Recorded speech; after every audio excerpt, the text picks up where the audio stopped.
So for us, it's not a loss leader, but very much a kind of the key to unlocking customers, because it's, as I think I mentioned earlier, about 87% of the UK drinks milk. So it's such a kind of commonly used and enjoyed product that if we can kind of convince people to buy their milk from us, there's a better shot at them buying other things from us. Brands, we need to talk. It's time to start texting your customers. Yotpo, the leading e-commerce marketing platform, has the most advanced SMS marketing solution to reach customers where they are on their phones. Yotpo enables brands to build unbeatable targeted SMS experiences to create customer connections and drive revenue fast. Visit yotpo.com, that's YOTPO.com, and get personal with SMS marketing today.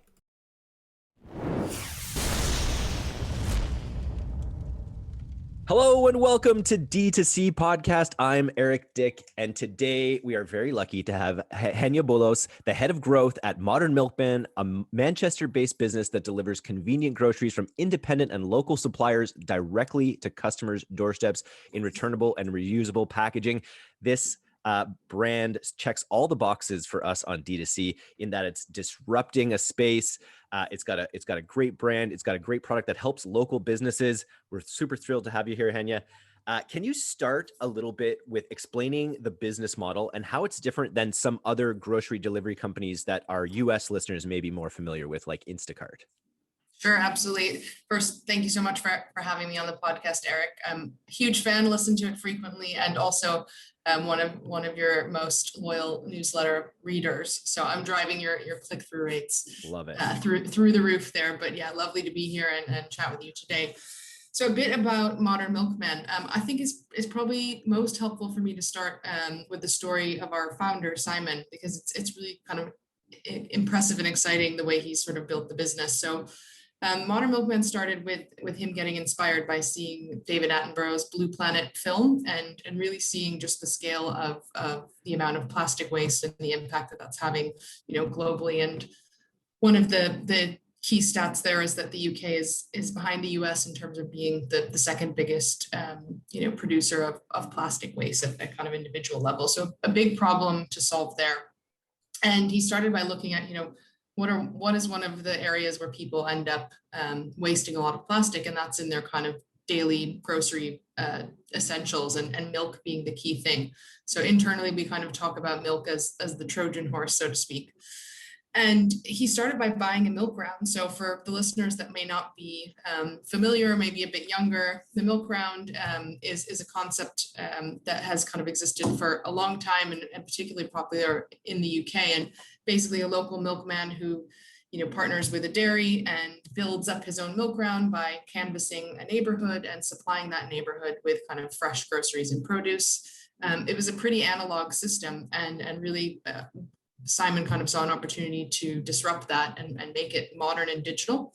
So the goal of the business is to kind of deliver, feel good, convenient items to the doorstep, and in fresh ways to return and reuse our packaging. So it's all about shopping ethically and feeling good about, convenience as well.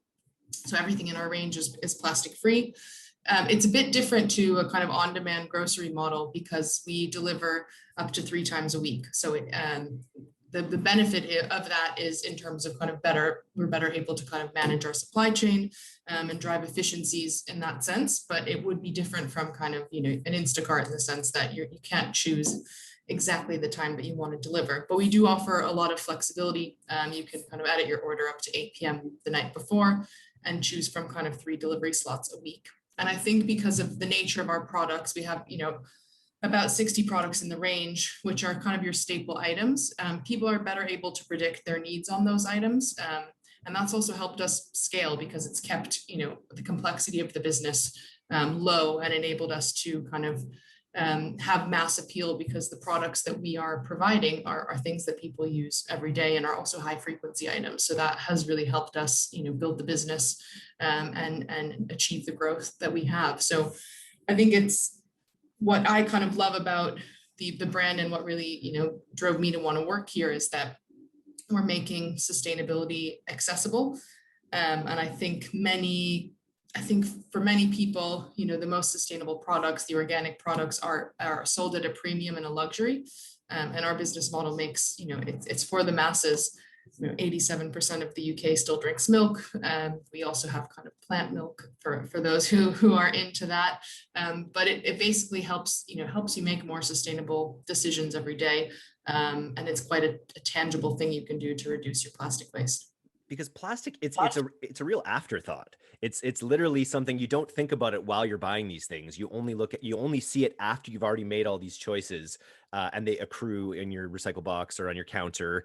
And then you think, okay, maybe next time I wish there was a better option where I didn't have to do this. But you sort of get, when you're just going back to the grocery store week in, week out, you just get trapped in these cycles that you kind of can't get out of, in terms of the amount of plastic waste you're creating.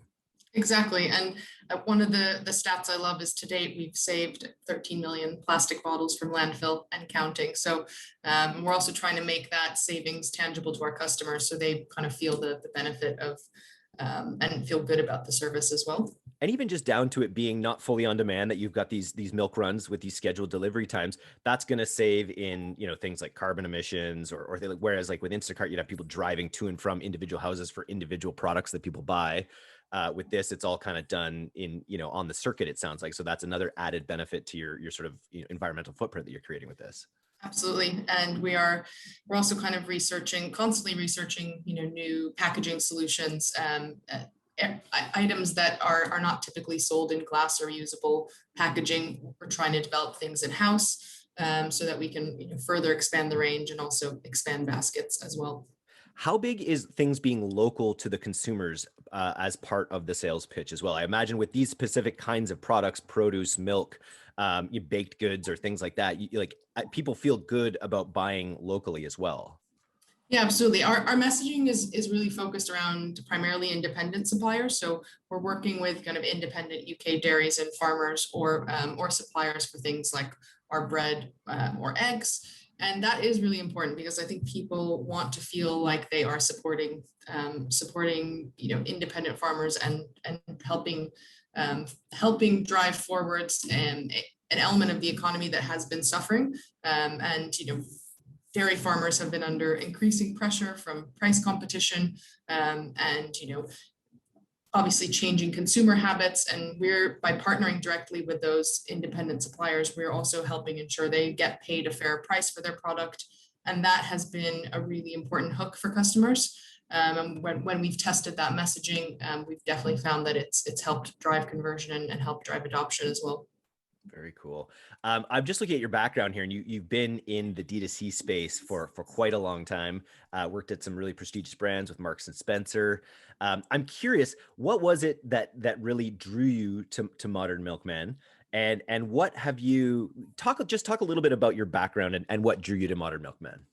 Yeah, absolutely. It's, so as you mentioned, I've been kicking around kind of e-commerce and direct to consumer for majority of my career for the past kind of 7 or 8 years, and worked at really large brands, M&S being one of them, to kind of smaller startup brands, most recently at a footwear brand based in London. And what really has kind of been the constant thread in my career has been a passion for kind of combining, my skill set and my interest with a desire to want to work for companies that are making a difference and making an impact, whether that's through their business practices or through the product they sell or through the impact they have. So that was really my key driver for joining Modern Milkman, but also the team and the ambition. The growth that has been achieved over the last year, kind of 12x growth between 2019 and 20, and another on track for another 8x this year. There's so much energy. It's clear that there's product market fit here, and the team is super hungry and ambitious for that next stage of growth, but also kind of united in delivering that growth. That means we also deliver that higher level of impact. So it's been, and also for me, it's a great opportunity to combine a lot of my different kind of skill sets. I'd say when I started my career, I was kind of very much a generalist, kind of done an MBA. So I have kind of a sort of finance, commercial, strategic grounding. And then, working in e-commerce, did a range of things from kind of site optimization and trading through to kind of digital marketing and working, with product teams and to understand how to optimize, your customer facing experiences. And then in this role, kind of, which is much more focused around growth, it's how do we combine all those disciplines to really create a role which is super exciting for me because I can impact so many different stages of the customer journey and so many different KPIs within the business, and also work really cross-functionally, whether that's with, our brand marketing team or operations team to deliver, the right kind of growth. Very cool. So speaking of growth, those are some impressive numbers, 12x in the last little while, very impressive. Talk a little bit about what have been the main levers of growth for the company. Has this been a big word of mouth growth business? Has it been done a lot through ads? What's been sort of the growth strategy to this point? Yeah, it's super interesting for me because I'm most of the companies I've been in have been primarily kind of focused on digital marketing. The last two roles I was in were heavily reliant on Facebook for kind of scale and customer acquisition. It's reverse, and it's similar to how our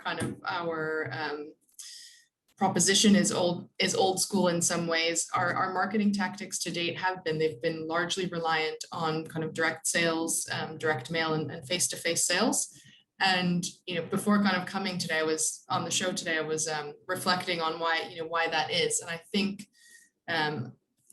because it's a doorstep delivery service and the customer has that element of nostalgia and having someone knock on their door to deliver it, that acquiring customers in that way is almost a natural fit and has made for an easy kind of sale and entry point.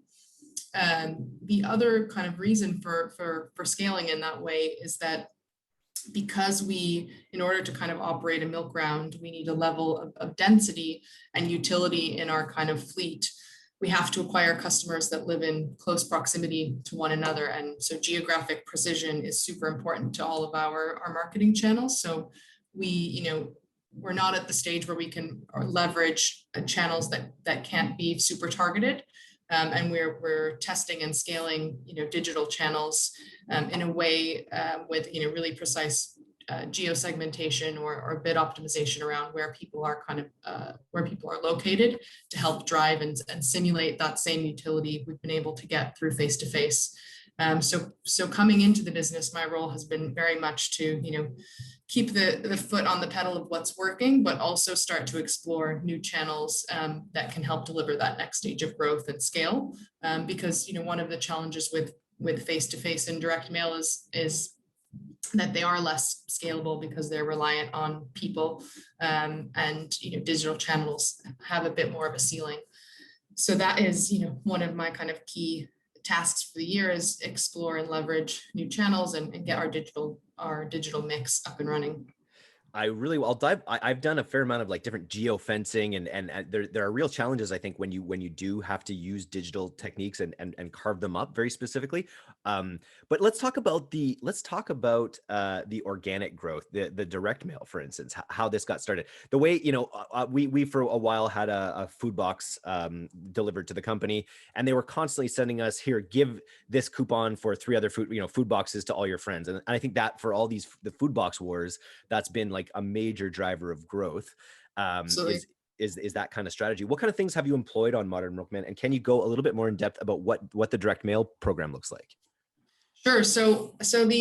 With direct mail, we've definitely done a lot of testing around messaging and formats as well. And actually what we found, we tried kind of glossier, more kind of branded materials, and we tried kind of more of a simple letter, which had it made it feel like it was coming from a real person, and that actually has far outperformed the other variants. So things like that have been really insightful because, coming from a digital background, you're always thinking kind of creative first, but it seems in our world and with the customers we're trying to attract to the business that they're really they are kind of more focused on the core message of the business and really understanding the proposition and feeling like it is a truly kind of independent, partner that's coming into the neighborhood to supply them with this great new proposition. So that's been a really interesting learning. With the face-to-face sales, it's interesting because there's less data available, obviously, because you're again dealing with people in a field. But we've done a lot of testing around different commercial models with our partners, how to incentivize the right kind of selling behavior. So we found that, in the early stages, when we were rewarding kind of our sales force based on average order value, it led them to, upsell customers, which actually in the long term led to higher churn.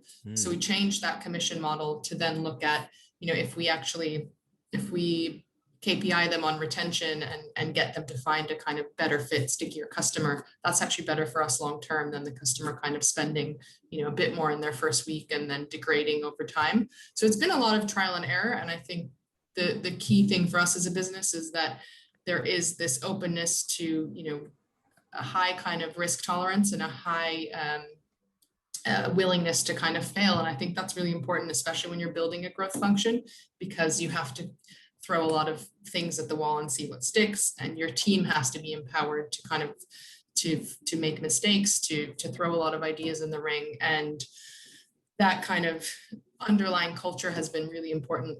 And as we kind of approach that next stage of growth where we're scaling digital channels, that same culture has to kind of be at the core of it.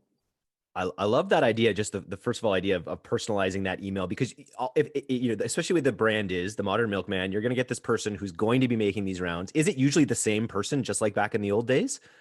Yeah, we do have we're recruiting our driver force and it's expanding kind of daily. For the most part, it is the same people, but as we optimize routes, it could be that you've got a new driver. So we do sometimes have to kind of, be careful around that. But, we are trying to create a really strong connection between the drivers, or the milkies as we call them, and the customer, because ultimately the driver kind of holds 90% of customer satisfaction in their hands. If they deliver the product, in the right place, if they pick up the empty milk bottles, they have so much kind of control over the customer experience. So we're trying to, through our technology and through the app, find more and more ways to connect the driver and the customer to build that relationship and help them, almost be like a front line of customer service in some ways. Love it. Yeah. And then even in ways that you can integrate connections from that person, so they become the milkman, they become that avatar, I think is a really great way to build customer loyalty. And then your insights about not overselling on the first instance, because it's literally a product where the thing people hate most is throwing out food, that feeling of like not, having too much food or having food go to waste. So I could see how that could potentially leave a damaging effect potentially on the LTV of a client if they were selling too much off the start. And just back to face-to-face, when you mentioned like your face-to-face sales force, what does that actually mean? Is it like Avon? Is it, do you have people who become customers who then become advocates? What is your face-to-face sales strategy? Sure. So we work with a couple different partners who have been, really critical to our success, and they effectively kind of manage, a workforce of salespeople who are knocking doors. We work really closely with them to make sure that we can give them really targeted areas. We work with them to drive density and utility so that we make, for every kind of new route that we launch, we have, a critical mass of customers on that route to help us, drive the profitability of that route. It's a key metric for us. So they have really enabled us to be super targeted. But yeah, it is what it sounds like. You've got, people canvassing areas, wearing branded clothing, whether that's, we're actually testing different types of clothing to see if a certain one kind of helps the sales agents, get a few more conversions through the door. So the same principles that we'd apply to kind of testing within the digital space, we're doing within face-to-face, but obviously the data feedback loop looks very different because you don't have kind of your full suite of analytics to look at. So it is at the end of the day about, managing people and having a really strong relationship with those partners to make sure everyone's kind of aligned to the right goals and we're feeding them the right data. And that's been a big part of it, as well as making sure they have visibility of the data, the lifetime value, the basket mix, whatever that might be, to help them, constantly improve their sales pitch. I was thinking about it, and it like I think you're the first brand we've interviewed that has a face-to-face sales team in this capacity, or that we've talked about anyway. So I think that's really interesting. And I was thinking about, like, with it being a novel concept, with it being something that people can recognize through nostalgia and probably understand right from hearing the brand. It's still something that takes just a little bit of explanation, a little bit of education, and with a face-to-face sales force, I imagine that's a much easier process. And I imagine you really get people, into the idea of it at that time. I'm interested to pivot a little bit to your digital marketing and how, we'll talk about geo in a second, but just from a story and education perspective, how do you make sure that people really understand what the Modern Milkman is through your digital ad programs?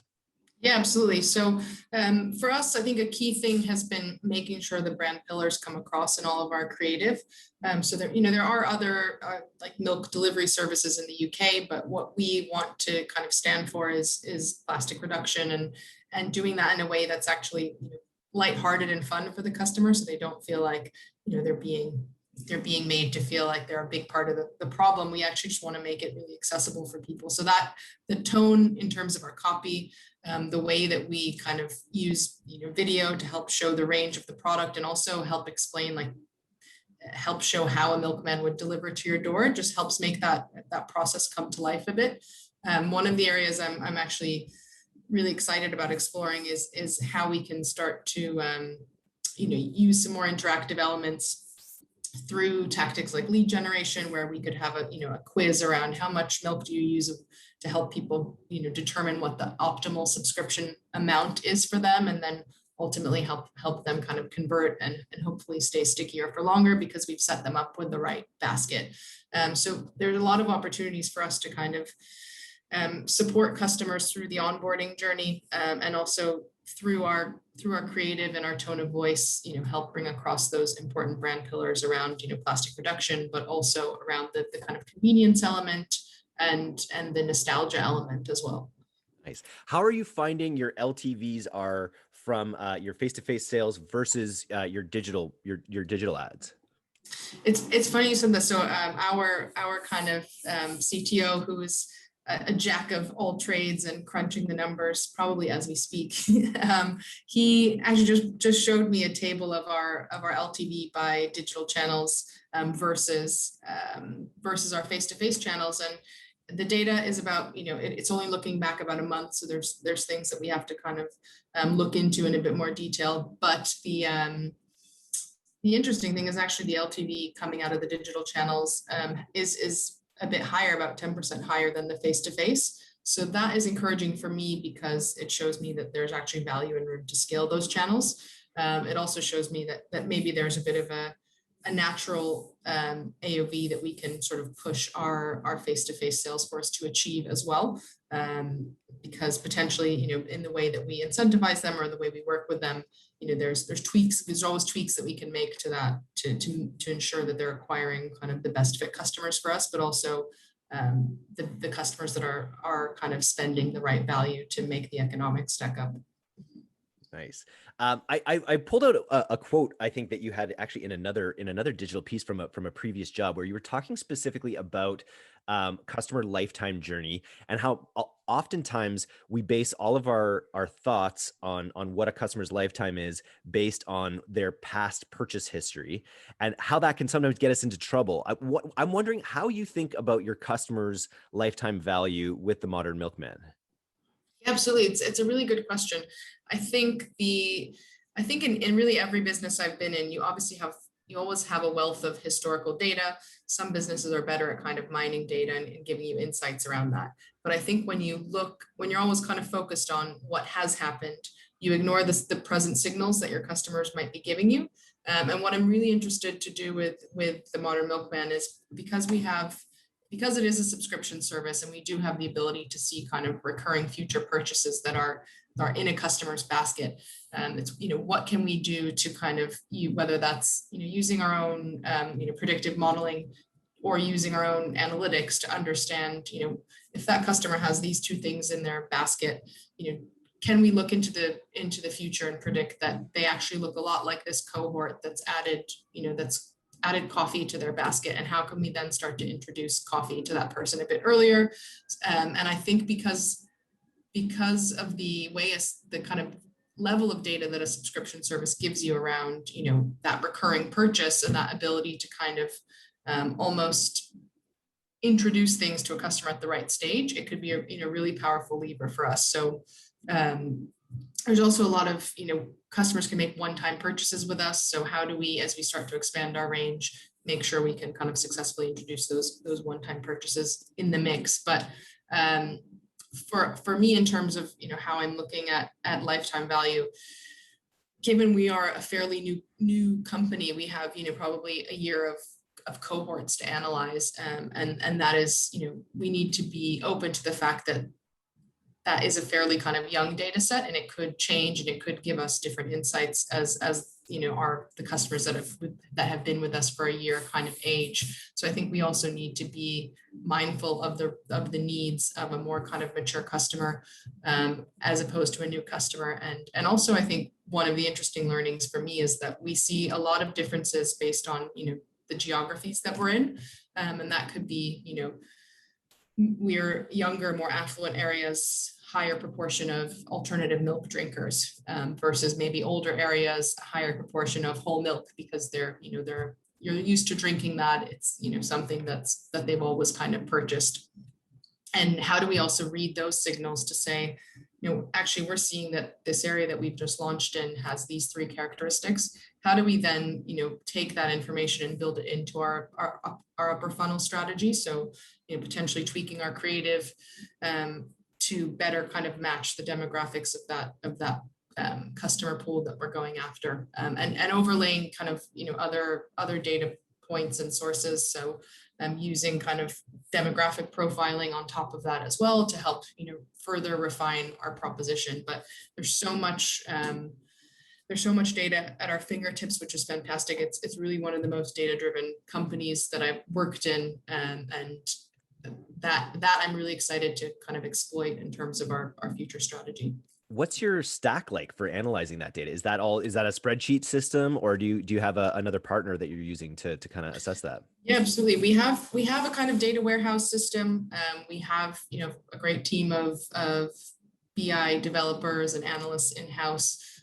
We have obviously using Google Analytics, also using kind of AppsFlyer for all of our app attribution, which we've had a really good experience working with them so far, and particularly through kind of the ups and downs of iOS 14. Their kind of solutions have been really robust to help us continue to understand our Facebook performance in particular. And we're using kind of Tableau for visualization, and we have some third parties who are helping us with data modeling and kind of predictive analytics as well. So that kind of stack is constantly evolving as the business grows. But I think the vision for us is that we have a truly kind of democratic approach to data, and that everyone at kind of every level in the business has access to it and has the skills to kind of mine it, but that we also have, experts embedded within teams to kind of help, meet the data requirements that team might have. And that will be super important for me as I build the team out, to have dedicated growth analysts who are kind of living and breathing, not only kind of the analytics and the event kind of led data around customer behavior, but then also the transactional data, the predictive analysis around what customers might do in the future. How are the smartest brands winning? They're using Perpetua. Perpetua saves hours of time spent in the weeds of tactical campaign management so marketers can focus on what really matters, strategically growing their business. Find out why brands like Crocs and Beekeepers Naturals trust Perpetua to accelerate the growth of their e-commerce businesses across channels like Amazon, Instacart, Walmart, Target, and more. Visit perpetua.io. That's perpetua.io to learn more about how they can help you grow. That's perpetua.io. I just had a thought occur to me. I remember hearing, and I don't know how accurate this is anymore, but I remember hearing in some marketing class or business class about loss leaders, and about how maybe this is specific in Canada or in North America, but how milk is often sold at supermarkets at a loss in order to get people in, because it's that staple product that they know people kind of need week to week. Is that something that you're aware of, and is that something you guys take into account at all with your program? So for us, it's not a loss leader, but very much a kind of the key to unlocking customers, because it's, yeah, as I think I mentioned earlier, about 87% of the UK drinks milk. So it's such a kind of commonly used and enjoyed product that if we can kind of convince people to buy their milk from us, there's a better shot at them buying other things from us. But it is interesting that you mentioned that, because I think that is one of the reasons why, the dairy industry in the UK has had such a kind of challenging period over the last 50 years, is because they are getting kind of squeezed in terms of pricing by kind of the big supermarkets, and that has made it harder for them to kind of break even, and harder for them to invest in their farms and their businesses. And when there's kind of increasing pressure for farms to become kind of more sustainable and more take on more regenerative farming practice, it makes it really hard for kind of the average dairy farmer, when they're already making just a tiny margin, to then keep up with the changing kind of standards and expectations. So we are really keen to help upend that model and make sure that these guys do have a livelihood, and their businesses are sustainable in and of themselves, so that they can kind of invest in better practices for the future. So there is really that kind of 360-degree view of things within the company, that if we need to kind of value those supplier relationships for our business to scale, and for us to continue to kind of have the impact that we want at a consumer level, but also kind of in terms of the supply chain. The communities like that. There's so many businesses that we talk to that have a great story and great packaging, and maybe their product solves some problems.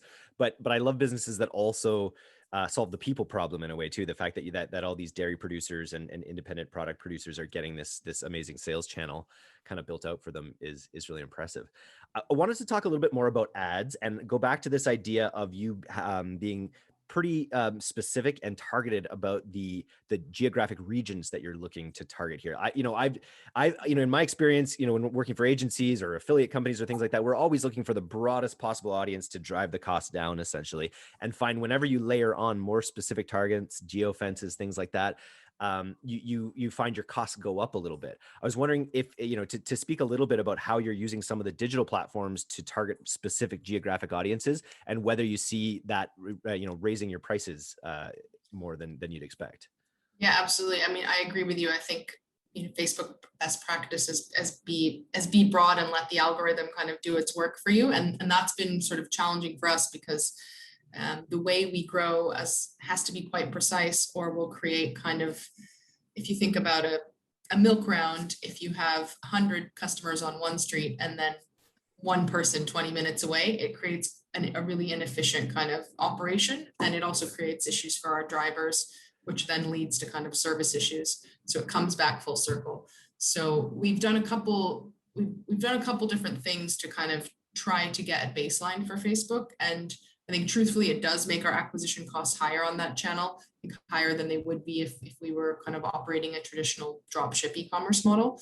But one of the interesting tests that we've run is we're opening up new areas that we service every day. So to give you a kind of concrete example, say we're opening up, a postcode 123. We've done some tests where we'll direct mail that postcode, then send our kind of face-to-face agents in that postcode, versus do kind of Facebook warm-up campaign in that market for maybe the 2 weeks before we accept orders in that postcode to generate awareness, then send leaflets in or direct mail in, and then send kind of our face-to-face sales force in. And we've actually seen a significant uplift from using that top of funnel strategy with Facebook. And although, we do have kind of internal attribution at play, and although the results are kind of still showing a CPA higher than probably where we'd like it to be and where we need it to be, it is creating that kind of overall halo effect that helps the other channels convert at a higher rate. So there's more to trial in that space. And as we expand our footprint, we'll actually be able to broaden our audiences out as well, which should hopefully kind of make it a more cost-effective channel for us. The other thing I'm really interested in is how we can, drive automation in our bidding strategy. So when I kind of first joined the business and was poking around in our ads manager, I kind of saw a bit of a mishmash of targeting, and some postcodes we were targeting, some we weren't. So I thought, like, it's a super manual process to kind of take a spreadsheet, upload all your postcodes in.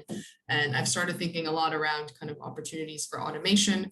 So how do we kind of, once we're setting up a new area in our back end, use a tool like a Zapier to, take those postcodes and automatically kind of upload them into a campaign.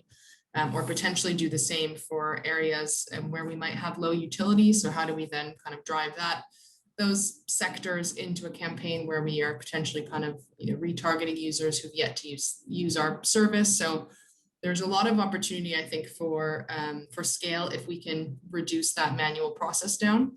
And it's not just kind of me and the team poking around in spreadsheets and exporting kind of postcode data back and forth.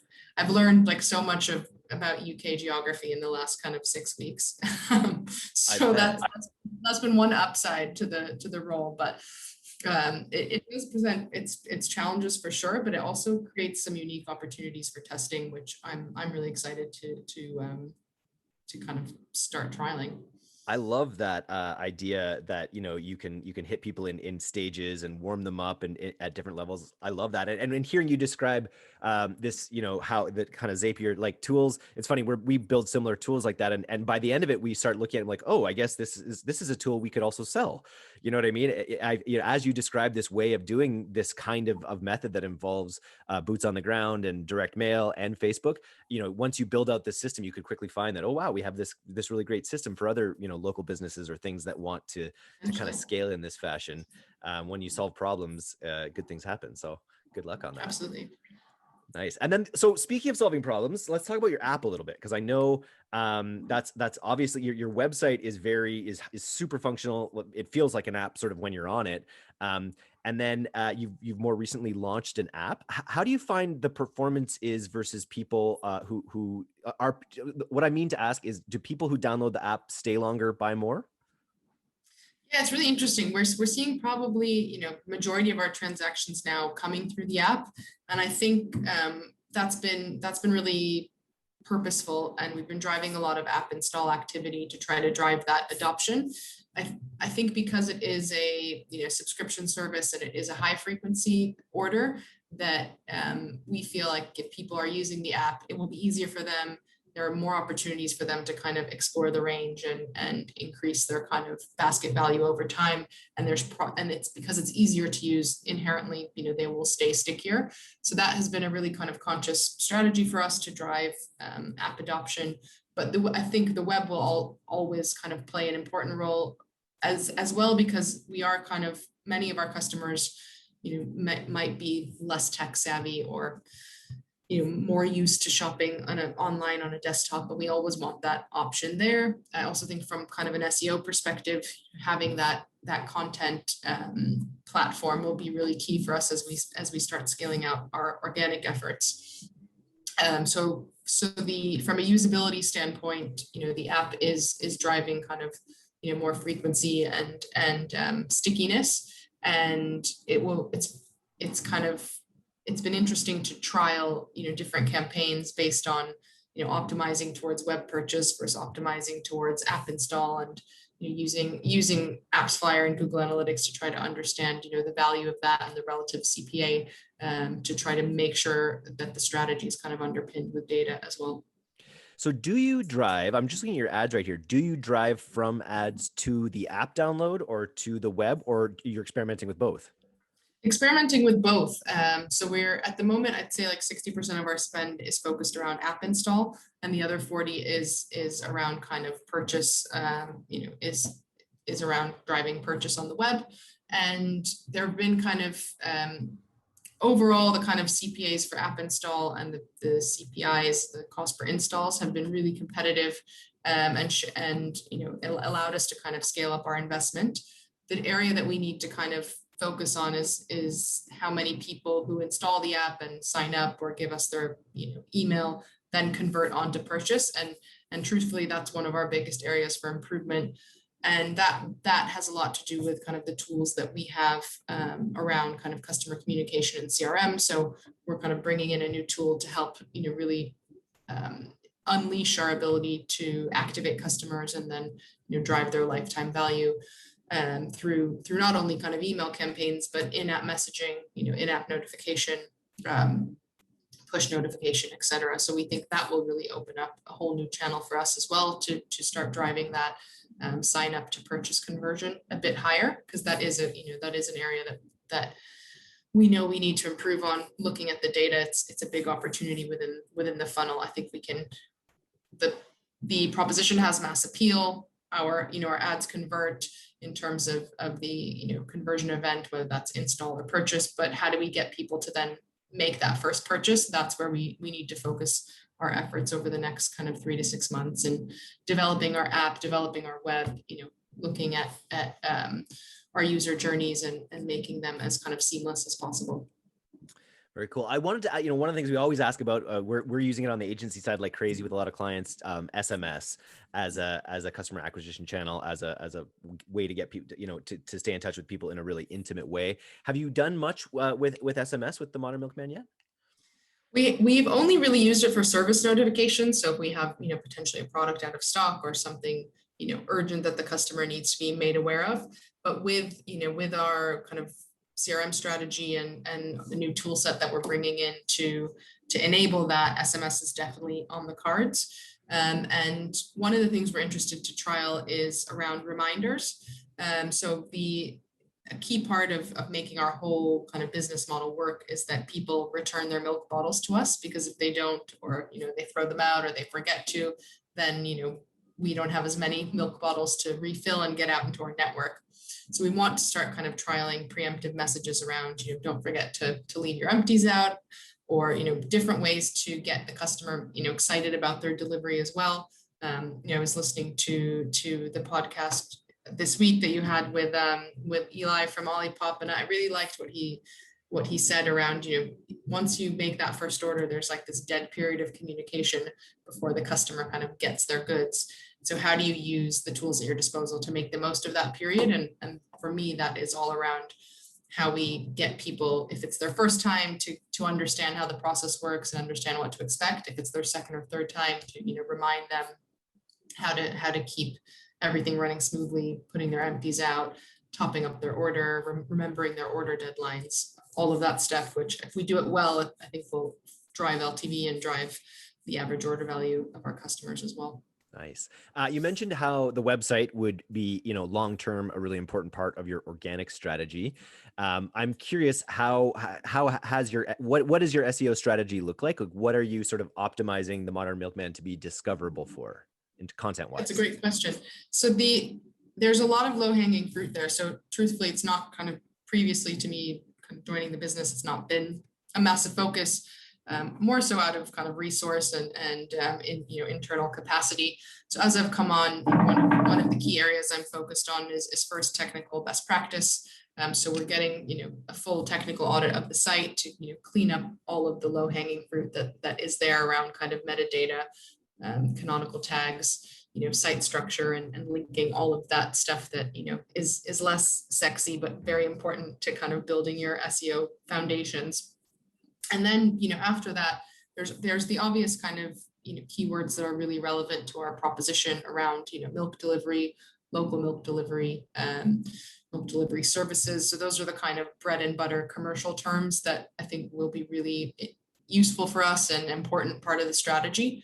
But beyond that, one of the kind of key differentiators for us is the brand and is the focus around plastic reduction and sustainability. So how do we become thought leaders around how every day Britons can save more plastic and reduce their plastic consumption, but do that in a way that they kind of feel excited and feel energized by that. Because one of the things that we found is people are kind of feeling disheartened about all of the environmental challenges, and the media, the news stories are always pretty negative, and as a consumer you kind of feel like I'm to blame for this, or I've got what about the big companies that are wasting all this plastic and burning fossil fuels?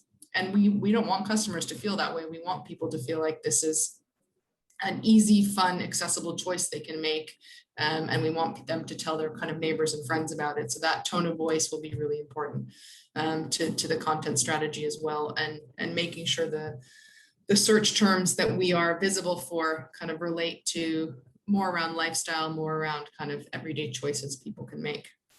I think plastic-free living is a good niche in this space because it's such a visceral Definitely. thing. You can see what your impact is in your recycle bin. You know, my daughter, I have a 7-year-old daughter. She came home from her school the other day and she was learning about protests.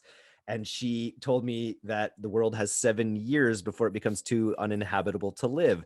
And I was like, damn. like my daughter needs another reason to be anxious given all that's going on in the world right now. And to me, that's just, you know, true or not, it's a really esoteric threat. It's a really hard to conceive of thing. Whereas with plastic, you can do better. Everyone knows they can do better when they look. My recycle bin is just being picked up right now. And, you know, I know that I could do better with that. And so I think it's a really great niche because it is such a visceral thing that people really easily understand and feel like they can make an impact on. Absolutely. I think you hit the nail on the head. And it is actually a line we've used in some of our copy and marketing to say that, you know, it'll feel great when you don't have to, you know, drag your recycling bin out, or when you see that the recycling bin isn't as full as it used to be. So you've completely described that feeling that we're trying to create for people. And ultimately, like, we do know those bigger problems exist, and we do want to be part of that solution and look at kind of even, you know, further disruption in our the way we kind of work with dairy farmers and our entire kind of business model. But we also know this is a really, you know, easy but impactful place to start. Nice. So I know you went to school in the States. I'm wondering if was Marks and Spencer a UK experience or a US experience? UK experience. So I'm from the US originally. I'm from Buffalo, New York. For any chicken wing aficionados listening to the podcast, I've been to the Anchor Bar.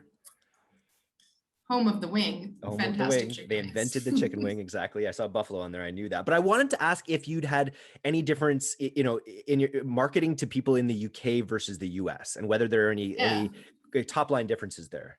Yeah, it's a really good point. I think the UK is a little less, I think the UK customer and the UK kind of tone of voice in terms of marketing is a little less over the head sale than the US. I think the sort of the more, what's the best way to phrase this? I think the more direct kind of punchy convert now, buy now, sell now, you know, sale works really well for the US consumer. And I also think US retail, and this was an interesting learning at M&S, like, is very discount focused, whereas, you know, the UK has, and, you know, European kind of market has become more discount focused as it's been impacted by, you know, the growth in Black Friday and the growth in that kind of customer expectation around discount. Mm-hmm. But I think inherently, you know, the history is much more based around, like, you understand the true value of a product and you pay a fair price. And I think it's in the UK, it's much more, I think, about the soft sell, and, you know, customers and people are probably a little less direct as well, and a little less, you know, not unwilling to try new things, but I do think, you know, they are more kind of homogenous countries in Europe as well than the US. So I think inherently, you know, most of the trends that are being picked up there are coming from the US to start with. So I think it does just take some time for people to get comfortable with new ideas and concepts as well. But I do think for me, one of the biggest differences looking back on my career is that kind of promotional cycle and cadence. And you look at, you know, some of the big, you know, women's wear retailers in the US, and there's a constant cycle of promotion. Whereas in the UK, that until kind of recently, and now a lot of brands are pivoting, you know, sharply away from that discount drug and focus. You see, you know, very kind of different approach to keeping you know, the frequency of your purchases high. Nice. Okay, so you've recently raised, I don't know how recently, but you raised 6.8 million as Series A. Congratulations, fantastic. Thank you. What are your plans for the rest of 2021 in terms of where whatever's earmarked for marketing in there? What are your plans to deploy that? Absolutely. So I think the first port of call is team. So the I've inherited a really kind of fantastic offline marketing team, but the online team definitely needs to scale, as well as kind of resource for conversion rate optimization and digital analytics. So a lot of that kind of funding across the business is around, scaling people and bringing capacity into the team. It's also a lot around product innovation. So we won't introduce a product into the range if it's not plastic free and kind of meeting our requirements there. But that means in many cases we have to go out and develop new solutions for things that might not be kind of as easy to sell plastic free. So that's another area of kind of investment for us. And also I think the tools and technology to power our next stage of growth. So our app and our web have been a really strong base for us to grow on, but we know we need to constantly improve and iterate those platforms as the kind of the storefront, if you like, of our brand. We need to invest in improving those user journeys. So that will be a really key focus for us as well. But primarily people, and then as budget for experimentation as well. There's a lot of channels that we need to start kind of testing and scaling, and we need to take a few punts. And luckily, the team at the Modern Milkman, as I said, has a high appetite for growth, but also an understanding that not every bet you make wins, but we need to kind of make a lot of bets to deliver the ambition that the business has. So that will be really exciting. Just get to spend a lot of cash, but spend it in a smart way and learn from it. That will be the important piece. I think you need your Milkies to become TikTok stars, and then they can just do TikToks as they're doing their deliveries. And that's a very good idea, Eric. That's the hottest. My other idea for you, and I don't know if you can implement it, would be to keep a track of the amount of plastic based on the orders that people have, the amount of plastic that each of your customers is like saving, and be able to sort of present that to them at some point in their customer journey to be like, hey, look, by the way, with what you've bought from us, you've saved this much plastic or something. That might work. It is a good idea. And actually, we've just wired that kind of calculation of how to tie a customer's orders into, turn it into a calculation around plastic saved. So that's definitely on the radar for us, because we want people to feel that kind of tangible change they're making. So it is a very good suggestion. And when we launch that feature, I'll drop you a note. Nice. Fantastic. Can you name a couple other D2C brands that you're a fan of, that you sort of watch either from the marketing standpoint or just from a personal standpoint? Yeah, absolutely. I think from a marketing standpoint, I've always been, really excited by brands that are really sure about who their customer are and very kind of targeted in terms of their customer product fit.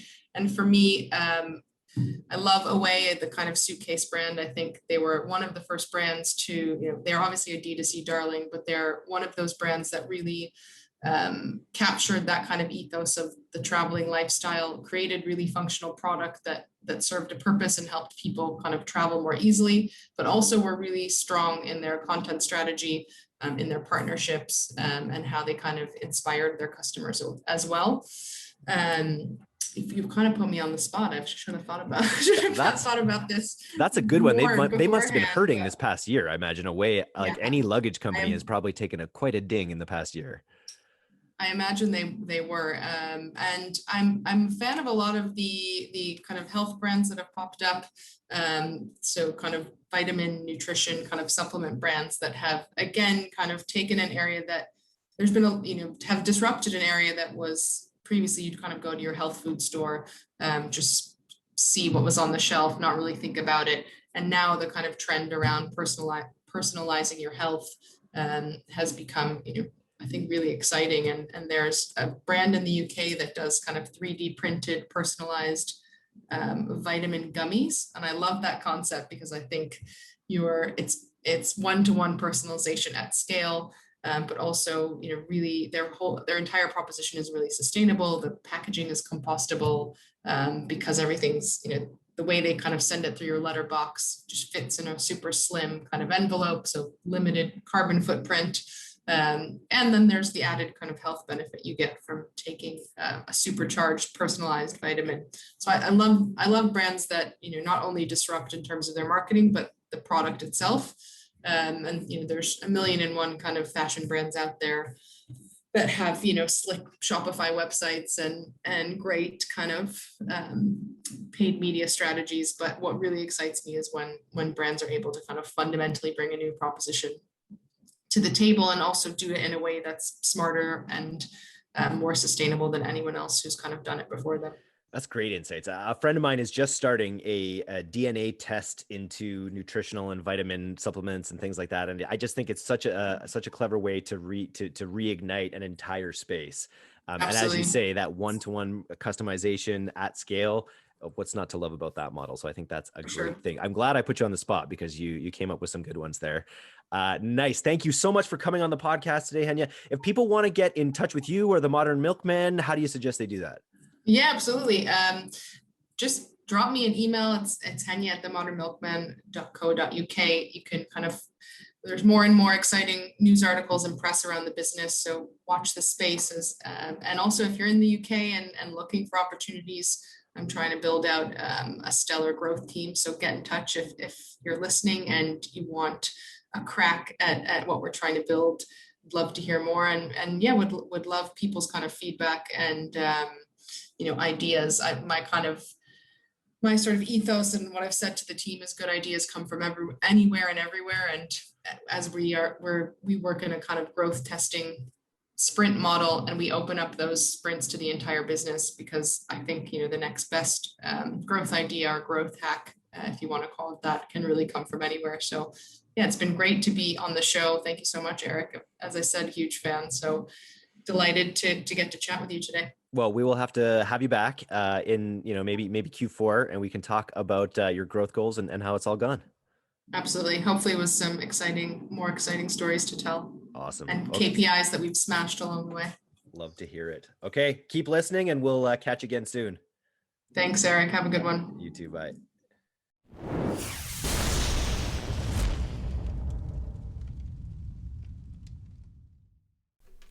You heard the man. Go to directtoconsumer.co right now and subscribe to our twice-a-week newsletter.